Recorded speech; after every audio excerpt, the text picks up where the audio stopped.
68वां अध्याय। कौरवों पर बलराम जी का कोप और सांब का विवाह। श्री सुखदेव जी कहते हैं, परीक्षित, जाम्बुवती नंदन सांब अकेले ही बहुत बड़े बड़े वीरों पर विजय प्राप्त करने वाले थे। वे स्वयंवर में स्थित दुर्योधन की कन्या लक्ष्मणा को हर लाए। इससे कौरवों को बड़ा क्रोध हुआ। वे बोले, ये बालक बहुत ही ढीठ है, देखो तो सही, इसने हम लोगों को नीचा दिखाकर बलपूर्वक हमारी कन्या का अपहरण कर दिया। वो तो इसे चाहती भी ना थी, अतः इस ढीठ को पकड़कर बांधो। यदि यदुवंशी लोग रुष्ट भी होंगे तो वे हमारा क्या बिगाड़ेंगे? वे लोग हमारी ही कृपा से, हमारी ही दी हुई धन धान्य से परिपूर्ण पृथ्वी का उपभोग कर रहे हैं। यदि वे लोग अपने इस लड़के के बंदी होने का समाचार सुनकर यहाँ आएंगे तो हम लोग उनका सारा घमंड चूर चूर कर देंगे और उन लोगों के मिजाज वैसे ही ठंडे हो जाएंगे जैसे संयमी पुरुष के द्वारा प्राणायाम आदि उपायों से वश में की हुई इंद्रियां।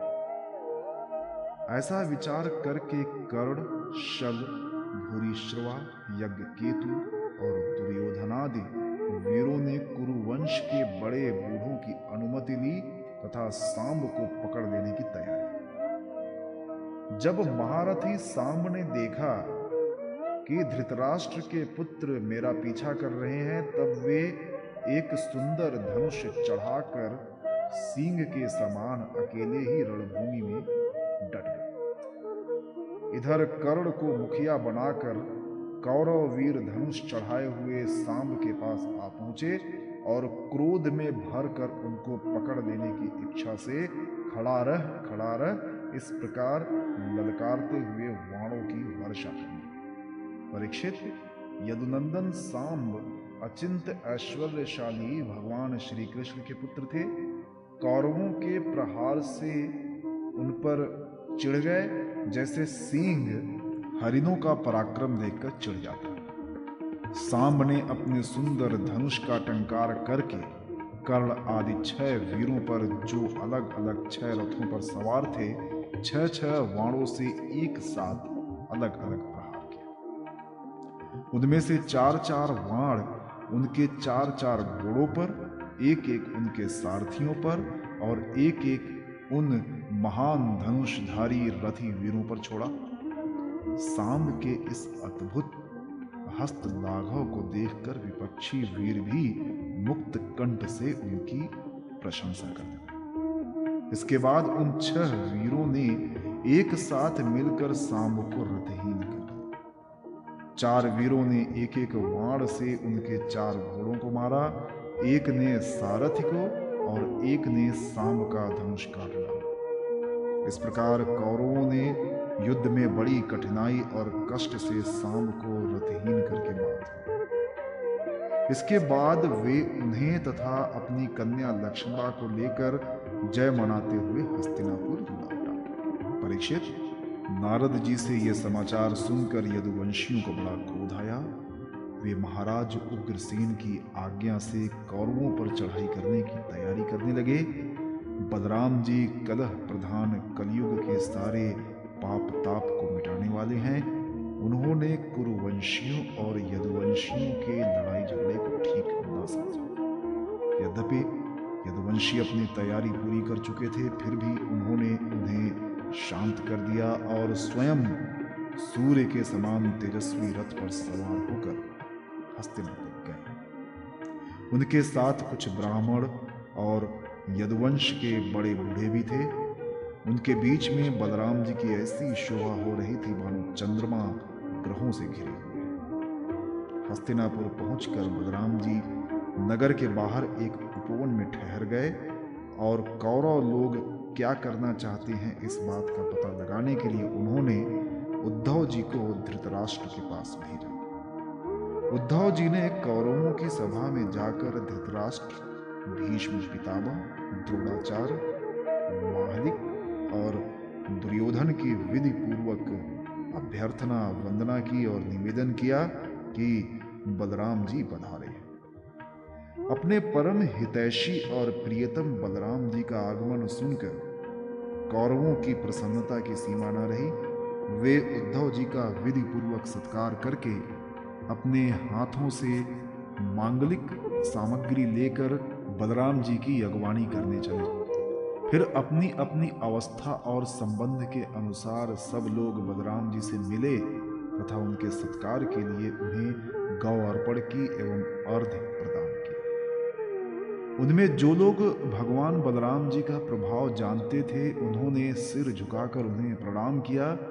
तदनंतर उन लोगों ने परस्पर एक दूसरे का कुशल मंगल पूछा और ये सुनकर कि सब भाई बंधु सकुशल हैं, बलराम जी ने बड़ी धीरता और गंभीरता के साथ ये बात कही।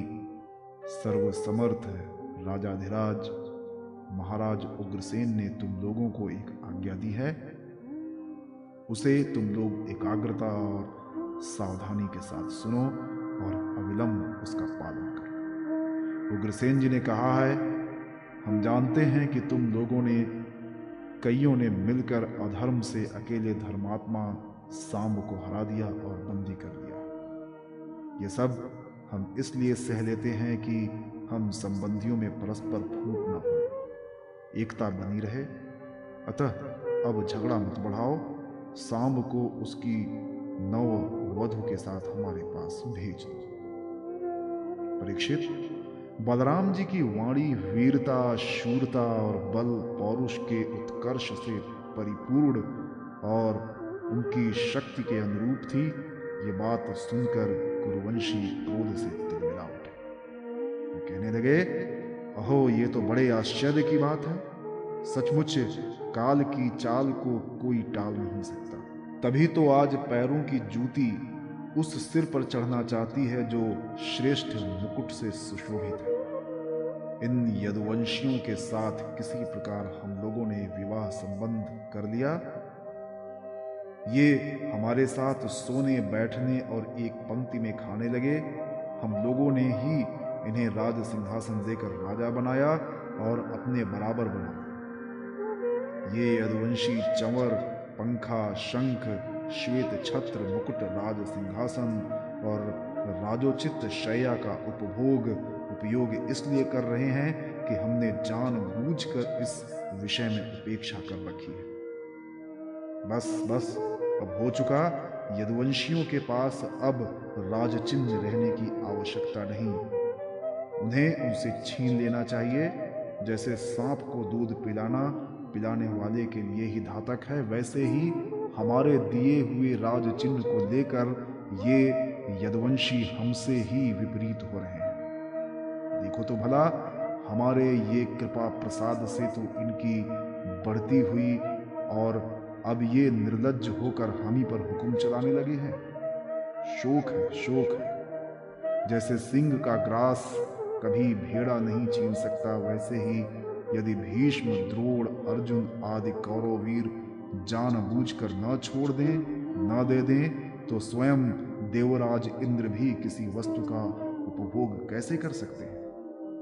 श्री सुखदेव जी कहते हैं, परीक्षित, कुरुवंशी अपनी कुलीनता, बांधवों, परिवार वालों, भीष्मादि के बल और धन संपत्ति के घमंड में चूर हो रहे थे। उन्होंने साधारण शिष्टाचार की भी परवाह नहीं की और वे भगवान बलराम जी को इस प्रकार दुर्वचन कहकर हस्तिनापुर लौटे। बलराम जी ने कौरवों की दुष्टता, अशिष्टता देखी और उनके दुर्वचन भी सुने। अब उनका चेहरा क्रोध से तमतमा। उस समय उनकी ओर देखा तक नहीं जाता था। वे बार बार जोर जोर से हंसकर कहने लगे, सच है, जिन दुष्टों को अपनी कुलीनता, बल, पौरुष और धन का घमंड हो जाता है, वे शांति नहीं चाहते। उनको दमन करने का, रास्ते पर लाने का उपाय समझाना बुझाना नहीं, बल्कि दंड देना। ठीक वैसे ही जैसे पशुओं को ठीक करने के लिए डंडे का प्रयोग आवश्यक होता है। भला देखो तो सही, सारे यदुवंशी और श्री कृष्ण भी क्रोध से भरकर लड़ाई के लिए तैयार हो रहे थे। मैं उन्हें शैने समझा बुझाकर इन लोगों को शांत करने के लिए, सुलह करने के लिए यहाँ आया, फिर भी ये मूर्ख ऐसी दुष्टता कर रहे हैं। इन्हें शांति प्यारी नहीं, कलह प्यारा है। ये इतने घमंडी हो रहे हैं कि बार बार मेरा तिरस्कार करके गालियां बक रहे हैं। ठीक है भाई, ठीक है, पृथ्वी के राजाओं की तो बात ही क्या, त्रिलोकी के स्वामी इंद्र आदि लोकपाल जिनकी आज्ञा का पालन करते हैं, वे उग्रसेन राजाधिराज नहीं हैं। वे तो केवल भोज, वृष्टि और अंधक वंशी यादवों के ही स्वामी हैं। क्यों? जो दुधर्मा सभा को अधिकार में करके उसमें विराजते हैं और जो देवताओं के वृक्ष पारिजात को उखाड़ कर ले आते और उसका उपभोग करते हैं, वे भगवान श्री कृष्ण भी राज सिंहासन के अधिकारी नहीं हैं। अच्छी बात है। सारे जगत की स्वामिनी भगवती लक्ष्मी स्वयं जिनके चरण कमलों की उपासना करती हैं, वे लक्ष्मीपति भगवान श्री कृष्णचंद्र छत्र चंवर आदि राजोचित सामग्रियों को नहीं रख सकते। ठीक है भाई, जिनके चरण कमलों की धूल संत पुरुषों के द्वारा सेवित गंगा आदि तीर्थों को भी तीर्थ बनाने वाली है, सारे लोकपाल अपने अपने श्रेष्ठ मुकुट पर जिनके चरण कमलों की धूल धारण करते हैं, ब्रह्मा, शंकर, मैं और लक्ष्मी जी जिनकी कला की भी कला है और जिनके चरणों की धूल सदा सर्वदा धारण करते हैं, उन भगवान श्री कृष्ण के लिए भला राज सिंहासन कहाँ रखा? बेचारे यदुवंशी तो कौरवों का दिया हुआ पृथ्वी का एक एक टुकड़ा भोगते हैं। क्या खूब, हम लोग जूती हैं और ये कुरुवंशी स्वयं सिर हैं। ये लोग ऐश्वर्य से उन्मत्त घमंडी कौरव पागल सरीखे हो रहे हैं। इनकी एक एक बात कटुता से भरी और बेसिर पैर की है। मेरे जैसा पुरुष जो इनका शासन कर सकता है, इन्हें दंड देकर इनके होश ठिकाने ला सकता है, भला इनकी बातों को कैसे सहन कर सकता है? आज मैं सारी पृथ्वी को कौरवहीन कर डालूंगा। इस प्रकार कहते कहते बलराम जी क्रोध से भर गए, मानो त्रिलोकी को भस्म कर देंगे। वे अपना हल लेकर खड़े हो गए। उन्होंने उसकी नोक से बार बार चोट करके हस्तिनापुर को उखाड़ लिया और उसे डुबाने के लिए बड़े क्रोध से गंगा जी की ओर खींचने लगे। हल से खींचने पर हस्तिनापुर इस प्रकार कांपने लगा मानो जल में कोई नाव डगमगा रही। जब कौरवों ने देखा कि हमारा नगर तो गंगा जी में गिर रहा है, तब वे घबरा उठे। फिर उन लोगों ने लक्ष्मणा के साथ सांब को आगे किया और अपने प्राणों की रक्षा के लिए कुटुंब के साथ हाथ जोड़कर सर्वशक्तिमान उन्हीं भगवान बलराम जी के शरण में गए और कहने लगे, लोकाभिराम बलराम जी, आप सारे जगत के आधार शेष जी हैं। हम आपका प्रभाव नहीं जानते।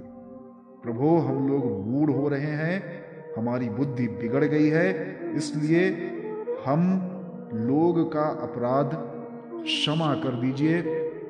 आप जगत की स्थिति, उत्पत्ति और प्रलय के एकमात्र कारण हैं और स्वयं निराधार स्थिति हैं। सर्वशक्तिमान प्रभो, बड़े बड़े ऋषि मुनि कहते हैं कि आप खिलाड़ी हैं और ये सब के सब लोग आपके खिलौने हैं। अनंत आपके सहस्त्र सहस्त्र सिर हैं और आप खेल खेल में ही इस भूमंडल को अपने सिर पर रखे रहते हैं। जब प्रलय का समय आता है, तब आप सारे जगत को अपने भीतर लीन कर लेते हैं और केवल आप ही बचे रहकर अद्वितीय रूप से शयन करते हैं। भगवान, आप जगत की स्थिति और पालन के लिए विशुद्ध सत्वमय शरीर ग्रहण किए हुए हैं। आपका ये क्रोध, द्वेष तथा मत्सर के कारण नहीं है, ये तो समस्त प्राणियों को शिक्षा देने के लिए है। समस्त शक्तियों को धारण करने वाले सर्व प्राणी स्वरूप अविनाशी भगवान, आपको हम नमस्कार करते हैं। समस्त विश्व के रचयिता देव, हम आपको बार बार नमस्कार करते हैं। हम आपकी शरण में हैं, आप कृपा करके हमारी रक्षा कीजिए। श्री सुखदेव जी कहते हैं, परीक्षित, कौरवों का नगर डगमगा रहा था और वे अत्यंत घबराहट में पड़े हुए थे। जब सब के सब कुरुवंशी इस प्रकार भगवान बलराम जी की शरण में आए और उनकी स्तुति प्रार्थना की, तब वे प्रसन्न हो गए और डरो मत ऐसा कहकर उन्हें अभयदान दिया। परीक्षित, दुर्योधन अपनी पुत्री लक्ष्मणा से बड़ा प्रेम करता था। उसने दहेज में 60-60 वर्ष के 1200 हाथी, 10,000 घोड़े, सूर्य के समान चमकते हुए सोने के 6,000 रथ और सोने के हार पहनी हुई 1,000 दासियां दी। यदुवंश शिरोमणि भगवान बलराम जी ने यह सब दहेज स्वीकार किया और 9 दंपत्ति लक्ष्मणा तथा सांब के साथ कौरवों का अभिनंदन स्वीकार करके द्वारिका की यात्रा की। अब बलराम जी द्वारिकापुरी में पहुंचे और अपने प्रेमी तथा समाचार जानने के लिए उत्सुक बंधु बांधवों से मिले। उन्होंने यदुवंशियों की भरी सभा में अपना वो सारा चरित्र कह सुनाया जो हस्तिनापुर में उन्होंने कौरवों के साथ किया। परीक्षित, यह हस्तिनापुर आज भी दक्षिण की ओर ऊंचा और गंगा जी की ओर कुछ झुका हुआ है और इस प्रकार ये भगवान बलराम जी के पराक्रम की सूचना दे रहा है।